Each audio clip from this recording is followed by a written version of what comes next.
All right, so I think the one big remaining item that we've been discussing on and off for the last year is, are we going to do a video? We talked about the idea of a video as sort of an introduction to let people know in just a few moments what all has gone into this. What are we celebrating here? What all the activities involved?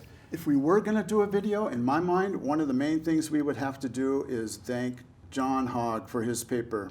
Posthumously, of course, but there's no doubt about it that we used a lot of information that came from this paper. We could not have submitted this without, the way he wrote this was great. It was full of technical details covering 40 years of chemistry at Upjohn, but it had some humor in it too.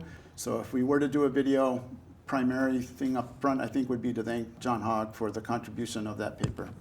Then, of course, to go with John Hogg's paper, there's Jeremy Winkworth's website, upjohn.net. We pulled a lot of information off that. If we were to make this video, we'd want to, of course, say thank you to Jeremy for his website. Well, thank you, Steve. Oh, Jeremy! Thank you for upjohn.net. Yes. I started it about 10 years ago. We were fortunate the Upjohn Company kept so much information, even back into the 1800s. But as recent as the 50s and the 60s and the 70s, we can look at all these glorious photos and look at the things the Upjohn Company did and understand just how much of a part of history we were. All of us. It's fascinating to look through. It's a history of a corporation from the earliest days.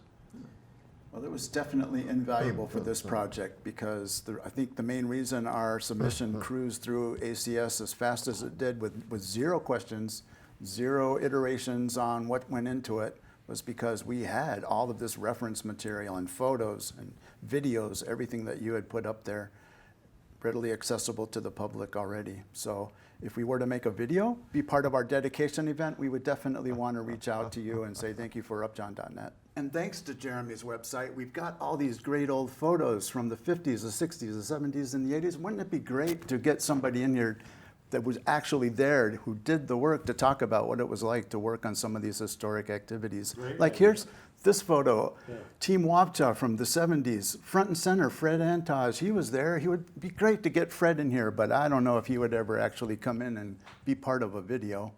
Actually, Steve, I just had me walking by, heard my name being mentioned, so I might as well just stop in and see. Fred Antaj, ladies and gentlemen. Excuse me.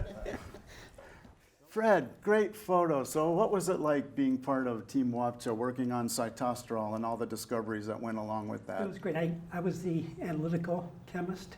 It's analytical support for both the chemists, the biochemists, and fermentation people. And I was involved in actually the isolation of the degradation products of cytosterol, isolating them, identifying them, and I'd like to go back in history because we had to use preparative TLC, column chromatography, isolate them, and then do it. Now today, you have HPLC mass spec, you just inject and get all the information at once, even when NMR. So things have changed quite a bit since the 70s.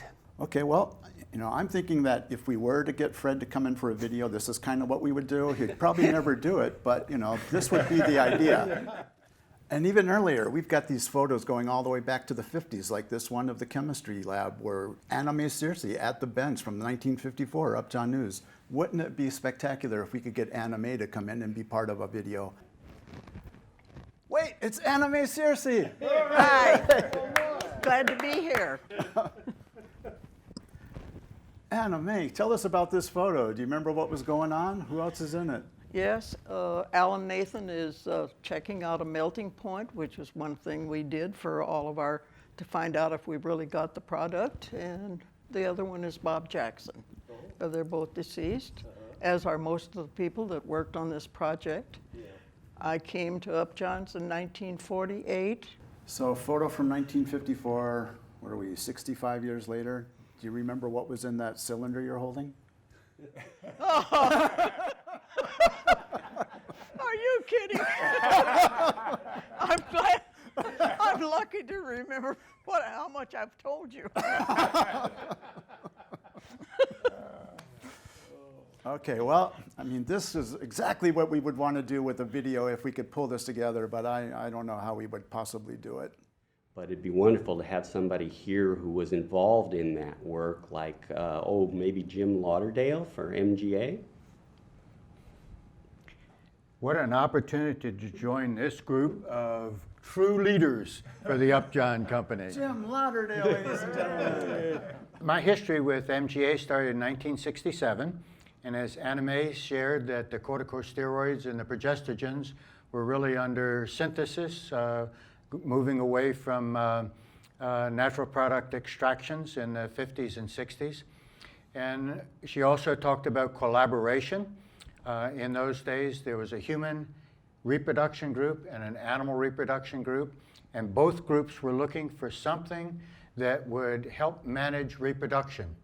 And so out of the human side, medroxyprogesterone acetate came, 2 steps different from progesterone, which became Depo-Provera, I believe still the largest contraceptive in the world. That's what's been so great about working on this project is we're covering a 40-year span, and the depth and breadth of all the discoveries, all the products across the entire pharmaceutical market. It's just amazing, definitely worth of historical landmark dedication. So yeah, I think if we make this video, getting Jim in to talk about the animal health piece, something we should definitely do. So if we were to do a video, I think the things we just discussed are what we would try to do. All the activities that went into this and the accomplishments, and really bring home the point that this is a historical occasion, historical work worthy of a landmark in the ACS program.